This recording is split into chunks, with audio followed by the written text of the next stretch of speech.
Bon, je compte un, 2, 3. Voilà, ça doit être enclenché. Bon, je sais pas ce qui m'arrive aujourd'hui, là, c'est que je suis tout le nostalgique parce que hier, c'était les élections européennes.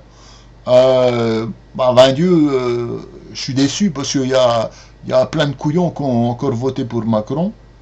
Je sais pas ce qu'ils ont, hein. Je sais pas ce qu'ils ont dans le cerveau, je sais pas ce qu'ils ont dans le trou fignon, mais enfin, ils se sentent pas bien, hein. Bon, enfin bref. Il y a des gens qui disent, ouais, c'est vachement grave de voter pour Le Pen.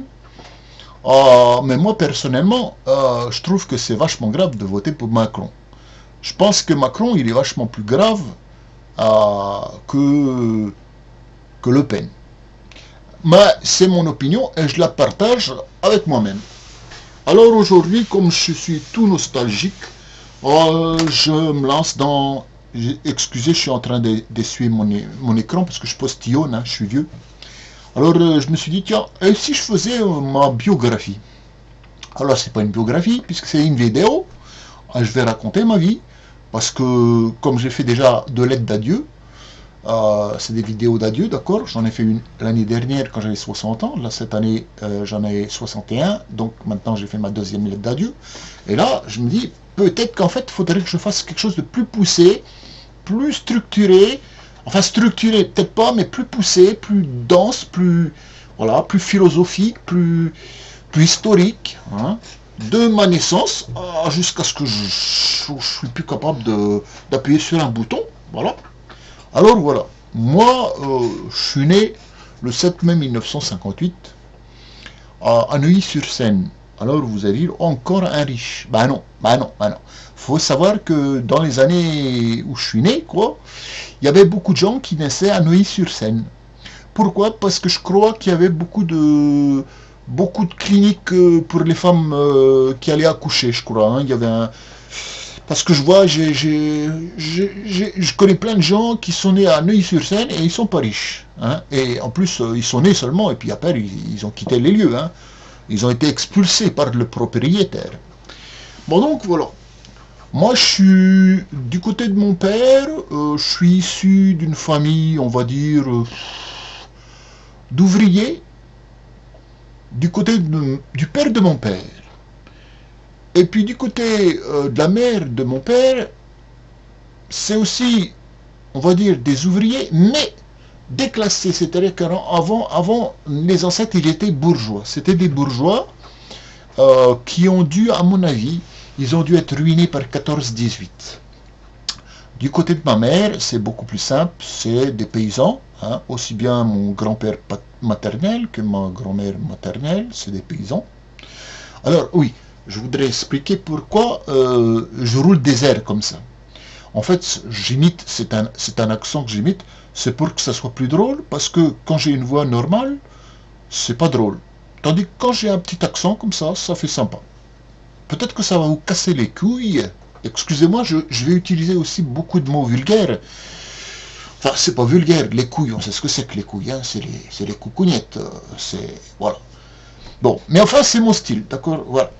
Donc, bah, je me souviens pas de cette époque-là, mais je me souviens que au siècle dernier, là, je suis passé à Neuilly-sur-Seine, puis je voulais retrouver... Alors moi, j'avais une photo de la clinique. Je suis né à la clinique des Cigognes, à Neuilly-sur-Seine, et cette clinique, au siècle dernier, il en restait un petit morceau, là, mais elle était à moitié démolie, et je crois qu'aujourd'hui, il n'y reste plus grand-chose, mais ça fait longtemps que je suis pas passé, là. Bon... Euh, et puis la photo, il y a quelqu'un qui m'a fait... Enfin, c'était pas une photo, c'était une photo publicitaire de l'époque. Clinique des Cigognes à Neuilly-sur-Seine, boulevard Victor Hugo, etc. À l'angle, là. Et puis, il y a quelqu'un qui me l'a fauché. Ou alors non, c'est pas moi qui l'ai perdu, on me l'a prise et on me l'a mise dans un coin et j'arrive pas à la trouver parce que moi, j'ai une maison, c'est un vrai bordel, hein. Il y a plein de paperasse et tout ça. Bon, vous regardez derrière, il y a des bouquins, tout ça. Enfin bref. Alors, je m'en souviens pas bien sûr hein, du jour de ma naissance, mais ce que ma mère m'a dit, c'est qu'elle a accouché le jour même de ma naissance. Et ça m'a beaucoup frappé. Alors, comment dire, frappé, je veux dire, dans le sens, j'ai été étonné. Hein, j'ai été étonné. Bon. Alors, quand j'étais petit, enfin, faut quand même que j'explique un truc. C'est que ma maman, elle m'a raconté comme ça qu'elle a rencontré mon papa le jour de ses 20 ans. Alors, elle était avec sa petite sœur, et puis elle travaillait sur Paris, et puis elle n'avait pas envie de sortir ce jour-là. Alors, est-ce que c'était un samedi, un dimanche, je ne sais point, parce qu'elle m'a pas tout dit. Et moi, j'étais trop jeune pour bien écrire tout ce qu'il faut, ou pas assez malin pour tout écrire. J'aurais pu lui faire cracher le morceau comme ça, écrire, ou l'enregistrer comme ça, mais bon, elle n'aurait pas voulu parce qu'elle n'avait pas la patience. Donc, un jour, il y a la petite sœur de ma mère, elle dit, tiens, viens, on va sortir, on va aller au bal, on va danser, hein, dans les années... donc c'était dans les années, je ne sais pas de bêtises, 55, dans ces eaux-là, hein, un petit peu avant que je sois venu au monde, quoi.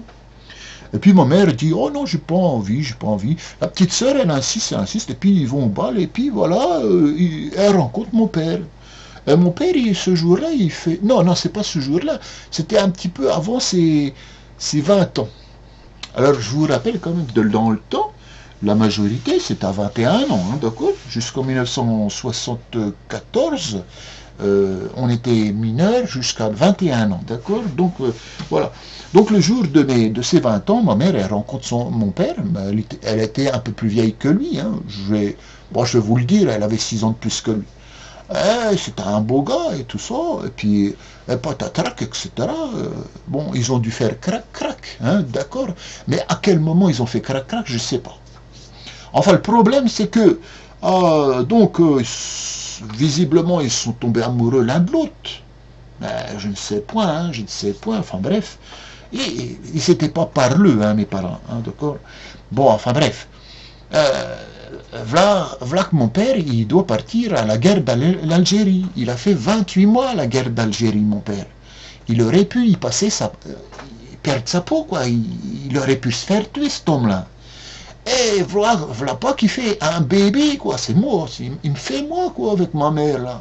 Alors moi j'en ai beaucoup, enfin, je sais pas. C'est-à-dire que dans ma vie, j'avais pas du tout le caractère de mon père. Il était pas méchant, mon père. Mais j'ai des choses à lui reprocher. Je le trouvais pas très, comment dire, pas très mûr. J'ai trouvé qu'il s'occupait pas beaucoup de moi, ou qu'il me donnait pas des bons conseils, tout ça. Oh, il était pas bien méchant, mais il a fait des bêtises, hein, il a fait des bêtises. Mais moi aussi, j'ai fait des bêtises. Hein. Bon, enfin bref, très souvent dans ma vie, il m'est arrivé de lui reprocher ça à mon père, de lui dire, ouais, comment ça se fait que t'as fait un enfant à une femme, t'étais pas marié et tout ça, et puis t'aurais pu te faire tuer, j'aurais été orphelin et tout ça. Et là, il y a un connard qui me fait chier. Attendez, là, non, ça va. C'est des cons. C'est des gens, je sais pas ce qu'ils font. Ils font des essais, là. Un appel manqué. Vous regardez le numéro de téléphone. C'est de la merde. Allez, bon. Tant mieux, comme ça, je peux raconter mon histoire. Alors, donc, voilà. En fait, moi, je suis né le 7 mai 58, mais mes parents, ils se sont mariés pendant une permission de mon père, qu'il était en Algérie, là-bas, hein, à faire pampan. Et ils se sont mariés dans la mairie du 9e arrondissement le 31 décembre 1957. C'était les derniers mariés de l'année. Eh oui. Et ça, je le sais parce que ma mère, elle s'est toujours vantée comme ça. Et ils se sont mariés devant des témoins, en petit comité comme ça, avec monsieur et madame Lévy. Hein, c'était des juifs. Qui étaient très gentils comme ça. Et moi je suis pas juif, hein, mais bon, vous savez, je dois avoir un petit peu de sang juif. Hein. Mais bon, qui n'a pas de sang juif, hein? Bon, enfin bref, d'un point de vue, disons, strictement religieux, j'ai une culture assez large, mais je suis pas juif. Moi-même, j'ai demandé à être baptisé à l'âge de, je sais pas, 7 ans ou 8 ans, parce que j'avais des copains qui allaient au catéchisme, et que j'étais tout seul. À l'époque, le jour des enfants, c'était le jeudi. Et le jeudi, ils allaient tous au catéchisme, et moi, je me retrouvais tout seul. Alors, j'ai demandé à être baptisé. C'est moi que j'ai demandé à être baptisé. Alors que mon père, il n'est pas baptisé. Lui, il est protestant. Enfin, il est issu d'une branche protestante, et ma mère, elle est baptisée, mais bon, elle en a rien à foutre. Elle a rien à foutre. La religion, elle en a rien à foutre, et je crois bien qu'elle croyait même pas en Dieu. Je vous précise que ma mère, elle est morte il y a 3 ans, c'était en 2016, elle a attrapé une saloperie de cancer du pancréas qui l'a rétabli en 6 mois. Hein. Enfin bref, ça c'est la fin un petit peu de l'histoire, mais revenons à nos moutons. Donc voilà que comment dire, que moi je viens au monde le 7 mai 1958. Et comme je vois qu'on arrive à 10 minutes, je vais dire peut-être que pour pas vous casser les couilles, je vais prendre souvent cette expression, ne pas vous casser les couilles, je vais arrêter ici mon histoire et je vais faire un premier film qui s'appellera film numéro 1, ma vie, d'accord? Et au fur et à mesure du temps qui passe, je ferai un film numéro 2, etc. Donc si ça vous intéresse, ensuite, bah écoutez, vous pourrez écouter en série la 1, le 2. Bon, ça c'est la fin du numéro 1. Voilà. Je vous dis à bientôt. Hein. Je compte, parce que j'ai un vieux logiciel là, je compte 1, 2, 3, histoire de fermer bien, qu'il n'y ait pas de hein. Donc 1, 2, 3, je stoppe. Voilà, poum.